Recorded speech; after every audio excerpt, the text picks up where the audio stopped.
That is Sister Hazel, and our next guest is the velvet throat that belts out those hooks. What's going on, Ken Block? I'm doing great, Barnes. How are all you guys doing? We're doing fabulous. Great. It's so great to see you guys, man. I feel like, and we're doing video as well, so if you want to check out the video, just go to one of our social pages. Seeing you on the webcam reminds me of all of your airline pictures that you put up. Oh yeah, they're kind of like kind of like that. Where your eyes are like, barely. There he is, all over the country. Yeah, listen, I thought there'd be a little more reverence from you guys because honestly, I don't know if you remember this, but for a very long time, I was the reigning fish quiz champ. I don't remember that. That's right. I was the reigning fish quiz champ, and I did like 18 fish in 30 seconds or something. Cubby, we used to do a bit on our show where we had the fish quiz. We put 10 seconds on the clock, and they had 10 seconds to name as many fish as they could. I got like 17. Well, funny you should mention that because the best part about it is when you don't know when something's coming and you have to do it. You have 10 seconds, Ken. Fish quiz, go. Grouper, mullet, bass, brim, carp, shark, ray, bluefish, whale. Oh, 8. You got 8.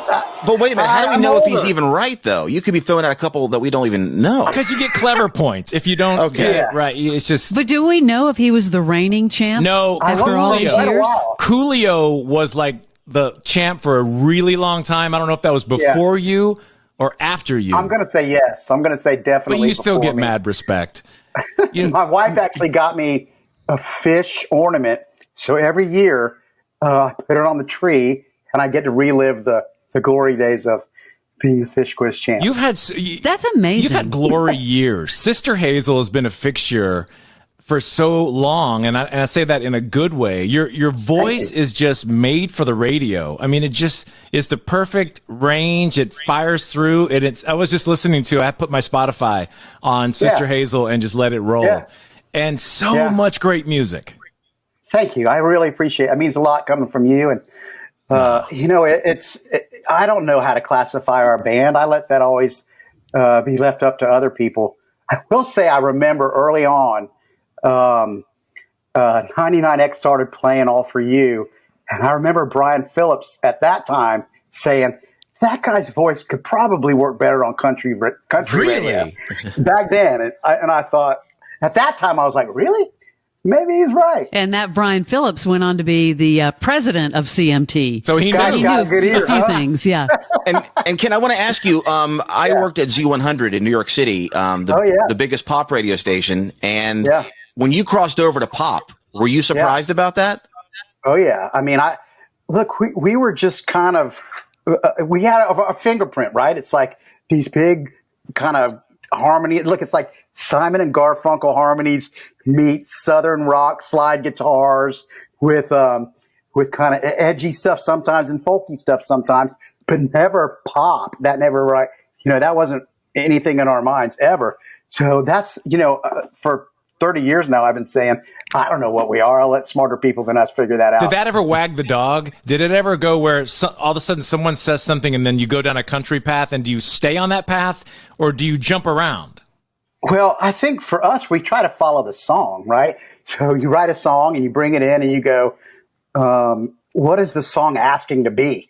Sometimes you'll write something and go, man, this thing's got to be a little edgier, a little, got a little more energy to it or distortion. And sometimes you're like, I want this to feel more storyteller-like. And we just, we defer to the songwriter within the band, but we let everybody get their fingerprint on it, so that we all have ownership, and everybody feels a part of the end product, and that really feels good. What is the magic then? Because for Sister Hazel to honestly be this successful after 30 years, because there's always dynamics within a band. That's why bands break up. What is the magic of longevity for you guys? Because you have had such a successful run. Yes, and you guys seem to really like each other. Yeah, we do. We're very sibling-like. Unlike us. I mean, Cubby and Leslie, this is the 1 hour a week that we just start grin and bear. That's why you have to be in different places all the time, right? Look how far they had to separate you guys. Cubby laughs, but inside he's going, yeah. Mm-hmm. Yeah, it's not wrong. Oh, you kidding me? No, this is a great crew we got. I'm just kidding. But no, but back to your question. How do you guys keep that going? A couple things. We made it through the point where bands tend to implode or explode. Going from a van and trailer for years to having a big record in buses and a platinum record and photo shoots and TV and radio and all that. And everybody's kind of jockeying for position. That was kind of hard, especially Drew and I. We've got kind of the biggest personalities in the band. And we had a couple years there where it was challenging, including the Fortress time making that record. But we got through that, and we all realized that we share kind of a moral compass. We have an ability to make our different musical tastes work and respect each other and trust each other. That Sister Hazel is the mothership, and that our families come first, all of us, and then the band is the mothership, and we all serve that means to an end. And at the end of the day, when you're on a bus for 100, 200 days a year, you got to have a good sense of humor. Mm-hmm. And we all, we rag each other endlessly, and that's kind of what guys do. We laugh, belly laughs every day on the bus. If you guys were to have a disagreement, though, professionally, what would you argue about? Was it like too many tracks and which one to pick for the album or album title? It used to be that. But that's where it started with, are we going to have a tambourine in the pre-chorus and the chorus or just the chorus? And set lists and just everything. And now, if we're not going to worry about it in 6 months, never mind 6 weeks, 6 hours, 6 minutes from now, we just let it go. Check your ego at the door, and realize if this, now we also have to go, when you feel really strongly about something, you got to say, hey, look, this is something I really feel passionate about. And then usually we'll defer if someone's got that much fire, but checking your ego at the door is imperative. And who wrote All For You? I did. I wrote All For You 7 years before it got on the radio. Wow. Because I would wonder in a band, like if Leslie and Cubby and I had a band and All For You was our song and I wrote it would be hard deep down to go, I wrote the hit that really propelled our career. And I'm sure that, I'm being serious, I'm sure that bands all the time go through that. Oh, we went through that for sure. And I think as we've been a band for longer and we've seen how different people cut that up different ways and do different things. But basically, we are a 5-man democracy. We are 5-man. We put songwriters. We try to write down on the record who the main songwriter is so people know. But we split things up equally. And that wasn't always easy at first because I wrote every song on the first couple records except for one on the first and 3 maybe on the second. That was a bit of a challenge for me, but I think looking back, it's one of the things that allowed us to stay a band. Did it ever piss you off when people confused you guys with Blues Traveler when you first came out? Because we would play All For You on the radio, and they'd be like, "Can you play that new Blues Traveler song?" Yeah, and I'm like, yeah. Well, it's worse when I get mistaken for Popper. That really, I'm like, man, I don't play the harmonica. No, it was because, like I said, I actually wrote that song, 6.5, 7 years before it got on the radio. And then it got on, and I heard it too. I heard it was right around when All For You came out, and I heard Blues Traveler, and I go, oh man, that sounds, I heard it. It's not like I don't hear it, and you can actually go back and All For You is on our original White record, a couple years earlier acoustically. So, wow, it was out before that, but yeah, it's kind of a bummer, Well, I mean, you clearly cut a path after that, but in the very, very beginning, that whole sound was like owned by one band, but then you guys kind of took over after that. Well, it was, look, at the end of the day, we're lucky that song paved the way for a lot of stuff for us. It's such a gift. People go, don't you get tired of playing that song? And I'm like, I don't really get off on it musically anymore, but to have a song that this far after it came out, be able to play it anywhere in the country, anywhere in the world, man, and have people light up. What a gift. I would play that flippin' song on a boombox on the way to my mailbox to pick up my check. and be like, right. I love that song. Try to get an upgrade on Delta. I'm like, hard to say, but hey. I would just sing it to the mailbox as loud as I could. Who do you get, who do people think you are in public if they maybe recognize you from television or from years of gigs? Who have you gotten that they think, because you're bald with glasses, you could be Moby, you could be all kinds of people. Yeah, I've got Moby before. I got the gay friend on Sex and the City, Stanford, or what was his name? Something I don't know like his that. name, but I know who you're talking about. A lot of times they'll say, "You look like the guy from Sister Hazel," and I'm like, "I am," What about Billy Corgan? Crazy. You get Billy Corgan? I've never gotten Billy Corgan. But I will say this. This is hilarious to me. At shows, I'll come out, and any bald guy, especially if he has glasses, goes, everybody says we look exactly alike. It could be like an Asian guy or just because you're bald. Glasses. Right, we're bald glasses. People think we're twins. And I'm like, okay, and we'll take pictures. And classic. It's bizarre, man. So true story. My husband has this Sister Hazel t-shirt. It's his favorite t-shirt. But yes, every time we go out and he has that on, people stop him like, oh my God, are you a Sister Hazel fan? Oh my God, I love Sister Hazel. Anywhere we go, it happens endlessly. Have you ever been surprised by someone that you found out was like a big Sister Hazel fan, like a celebrity or another person in a band? Sure. Someone recently told us that Mary Steenburgen, you know who I mean? Yeah. Who I'm talking about?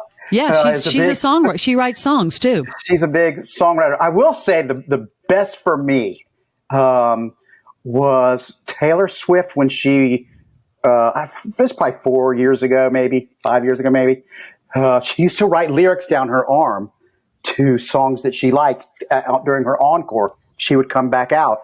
And in Chicago, she came out with, "If You Want to Be Somebody Else, Change Your Mind." Wow. And I was like, that was a cool moment with my kids. That was wow. But for me too, I mean, I'm a huge fan of her songwriting and the way she's handled her life through the, microscope. But that was pretty cool, right? That's very huge. cool. Yeah. One of the things that I appreciate about you is your entrepreneurial spirit. And, thank you. Early in the game, I remember Hootie and the Blowfish putting together 401ks for each of the band members, health insurance for the band members. Yeah. And I don't know the answer to this, but it seems like something you guys probably did. 100%. Yeah, we tried to make ourselves, whether or not the majors came, to take it to the next level, we're going to control everything that we could control, right? So great. It starts with writing songs you're proud of, putting on live shows where, people feel like it's money well spent. You go out and at that time you get people's phone numbers and call them in the cities you go to, sleep on their couches. But, we built this merch stand that went up every night, no matter where we were. T-shirt made you look for real back then. So we had this merch stand. We bought a van together, which again, we bought a van and then we moved to a 1963 Silver Eagle that we bought together. That was a piece of junk. That's another story. But the first time we all committed, we all got a salary of $122 a week. Wow. That was basically what we could get paid after we paid for gas, hotel room that we all shared. We made it real. Then we got to where we got insurance together. Then we got where we had one cell phone that we all shared on the road. The real big one with the big battery you had to carry it. It was too big, and it was like you can't, your 6 seconds are up. Right, you're roaming, man. You're killing us. 1-800-HAZELNUT, and everyone would just run to the phone. It was crazy, but we had the merch thing that we put in the right in the CD where people could go and get. Like, I think Dave Matthews was the only other one kind of doing stuff like that at the time, but we made it real, and we got on our own, got record stores, consignment stores to take. Some are more familiar. We got about 6 radio stations, Rick Schmidt down in Florida and over in Charleston, Atlanta, that took a chance with All For You. And all of a sudden, all these labels started looking, and they're like, who's this band taking up one of our spots? And, it was us, and that record just reacted like that. So. Who was the person that sat down and came up with the idea for all of your experiences, including Rock Boat? Yeah. I'd have to say collectively, the five of us, and Andy Levine, who you guys know. Yes. And Andy was our college buddy. I got him his first job booking bands at a local club down here. He hired a heavy metal band I was in to play one of his frat parties. So we've known each other. And when I put this band together, I said, Andy, let's do this. And so for a decade, the reason that company's called Six Man is he was the sixth man of the band. Right. And so we all grew up together. And, he had talked to a travel agent. Mark had actually our drummer had worked on cruise ships at a different time. And, everyone claims to be the idea guy behind the Rock Boat, but it was a collective effort. And we had the Rock Boat going on 21 years. But then you started doing like offspring of it. And you guys had to make a fortune on that. Well, look, you gotta, it's about, it's not selling records isn't going to necessarily do it. Hey, I wish I would have thought of it. If you would have taken that to Shark Tank, I bet you would have got a deal back then. That would have been fantastic because that was part of the problem at first is getting capital to charter a ship. What does that cost when you call up whoever and go, I need a ship? Back then, I think it was $1.5 million or something like that. And that's a lot. We had done it the first time where we took, I think, half the boat and we walked off and went, we're on to something here. Wow. And do you know how many cruises you actually have done? Because you said it's going on over 20 years. Like, how many personally did you do as a band? We've done all 20 of those. We went out and did the Skinnerd cruise a couple times. They asked us to go on that. Andrew and I went on the Kayama, which is, the singer-songwriter one. And that's been one of the things about this band that's been really fun for us. And you were talking about genres and stuff. I mean, how many bands can say, we opened for Foo Fighters at Midtown in Atlanta. We've played with the Indigo Girls. We've toured with the Allman Brothers. B-52s, right? Right. We did. We played the Opry now 5 times. It's just the diversity that we've been able to have in our careers. It's so unheard fun. of for the fact that you can transcend all those different sounds. It's incredible. And it for some way it works. What about coronavirus? It shuts down both of your major income sources, Sister Hazel on the road and all of that, and Rock Boats, the different boats. So the Rock Boat, we finally made an executive decision, a responsible decision, I would say, to back it up from this January to next November. In the meantime, if things get better, we'll probably do a land event of some kind to keep the community happy, connected, and all those things. So that got pushed. Corona's advertising again, by the way. They'd be an excellent Rock Boat. If you're just going to go for it, go for it. Yeah, come on, right. Yeah. Get rid of one Corona, bring on another. Brought to you by Corona. The good Corona. Yes. And then, we were doing one of those events that you just talked about. We rented this house that slept 40 people out in Tahoe. And we brought in 2 groups of fans. 2 groups of 30 something for one half of the week, another half 30 something. So 64 fans came and lived with us for about 3 or 4 days each. We cooked for them. We all went skiing together. We played. Wow. And it was great. And that's when the shutdown came. They shut the slopes down on the last day of that. They were shutting the airports. And that was the last time we've been together as a band completely. So be honest. Is there ever that one fan that you get in one of these houses and you're like, oh, shit? He's not going to say. I mean, I would say that there are some that are a little more engaging than others, and some are a little less engaging. Gotcha. Than others. Hey, didn't you guys put out? Correct me if I'm wrong, but didn't you put out a Christmas album? 13 years, like 2007, I think. We didn't only put out a Christmas album; we put out the best Christmas album ever made. It's called Santa's Playlist. Yes, it was great. And, yeah, thank you, man. It was so diverse. One of the things, talk about being in a band, right? We all got up to 3 songs that we could bring in for that, right? Either an old cover or you wrote a song. All of us got 3 songs. We each produced those songs, And again, it was so we all had investment in that record, and it evolved for us and gave us, new ways to do things. You got to do it again. So check it out. I know it's early, but check out that. We're like under 100 days to Christmas. Come on. You go. Well, this big anniversary for Fortress is coming up, 20 years, and the band is what? What are you, 28 years, 27 years? Let's say 25, 26. Yeah. And this concert will be September 25th, 2020. I say that because some people are going to tune in after that and go, I missed it. 8 p.m. Eastern. How do you get into it? Is it going to be a live stream or what's happening? Yeah. It's a live stream. Go to our website. You'll be able to find links through there, sisterhazel.com, or Facebook page. There's links through there. It'll be up for 30 days after that. Oh, nice.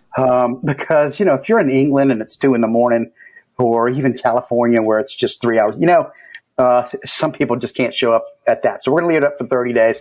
We're going to play the record live, broken into sections with little video clips in between a few songs, telling some stories from that record experience. And then we'll encore with a few of the hits from other records. Very cool. So just go to sisterhazel.com to find out more. So, Ken, are you an empty nester now, or do you still have kids living at home? No, I still have my son went to college a year and a no, 2 years ago now. And, that's wrong. A year and a half ago. He's up at FSU, which breaks my heart because I'm such a Gator fan. But he was like, Dad, I don't want to really go, but I want to go a little bit, He's having a good experience up there. My oldest daughter is a senior in high school, and my youngest daughter is a freshman in high school. Do they ever turn you on to acts they're listening to on Spotify or Apple Music? Absolutely. Like who? Well, one a couple years back, I hadn't listened much to them, but Fall Out Boy, my daughter got into Fall Out Boy, and she played me a song called The Phoenix. And it's like the most rockin', like anthemic. You want to be on a horse, like riding really fast, charging into battle. All of their stuff is. Yeah, all of it is. And, they all love Taylor. So I'm always listening to, my son texted me last night, watch her, you're missing Luke. And Taylor's going to be on in a minute. Oh, on the ACMs. Yeah. On the ACMs. And my daughters, I get to hear all the Hamilton stuff and break it down. And they teach me a lot. Keep me in the loop with some of that stuff. It's too bad you guys aren't very active on social media. I would tell people to follow you. Now you're probably the most active band on social media that I've ever heard, and you treat your fans like royalty, which has got to be just a big piece besides your talent. I mean, the way you guys treat your fans and have them included in everything, it's a little much for me. But I get it. I mean, even within the band, some of us are better at it than others. Yeah. But there's a deep appreciation for how dedicated, how honest they are with us. I mean, people within the community have donated kidneys to each other, and just insane stuff. There's Hazel babies running around. There's just all kinds of crazy stuff, but. It is close to a cult. Hazelnut Nation. It's borderline. Hazel babies. Come on. They're like parrot heads, but maybe slightly more sober. I don't know. It's been a remarkable ride, and I've always been an experience guy, not a things guy. I would rather have that memory and that connection with people than the next boat I want to get or whatever. That doesn't fuel me. So creating this fertile ground where people can connect at that deeper level, that's unification, Sister Hazel style.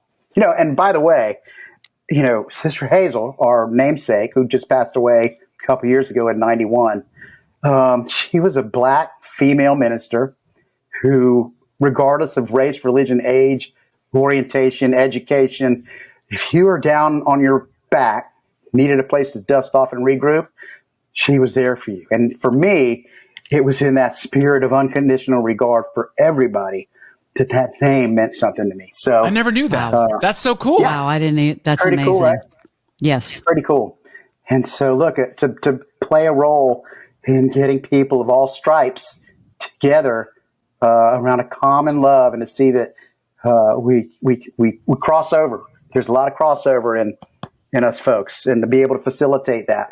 One of the things within the band is that we aren't all the same politically, especially Drew and I are kind of at opposite ends, and we aren't always the same with our spiritual or religious beliefs. And so we kind of have a rule that we don't talk specifically endorsing something or coming down on something. That's been very hard for us sometimes that want to jump in. But I think at the end of the day, for us, you kind of figure out where personally, individually we lie. And I don't want to alienate anyone because of anything. I want us to be able to all keep coming together and find that common ground. Well, you prove it. And to make it work. Thanks, man. To make it work. That's amazing. For as many years as we have, but it should be helpful to people to go, look, those are 5 guys that think differently, speak differently about things. But in this time they've managed to run a successful business, create together, live together in tight quarters, take care of philanthropic things together, treat people a certain way, and solve problems together. Even though we all come at it differently, and the best product has come out of the fact that there's that push and pull. That's inspiring. Nice to be inspirational, Leslie. Thank you. Yeah, your music is incredible. You're such a great family guy and a funny guy. I enjoy following you on social media. It's a blast. Thanks, man. Thank you for coming on. I appreciate it, Barnes. Absolutely. Good to see you guys. Good to see Great you. to catch I'm up. so glad this show is back and just as relevant in every way. Well, today. I don't know about that. Fits in. Well, it fits in as even better because there's a maturity to it. Not a good maturity. No. You know what I mean? Never. We're very childish. Thank you for pointing that out. All right. So, good to see you guys too. Still landing. I said, hey. I will. And, it's great to see you, Ken. One more time. Live show, Fortress 20th anniversary. It's September 25th, 2020, 8 p.m. Eastern. Go to sisterhazel.com. Ken Block, good to see you. Goodbye. Take care, guys.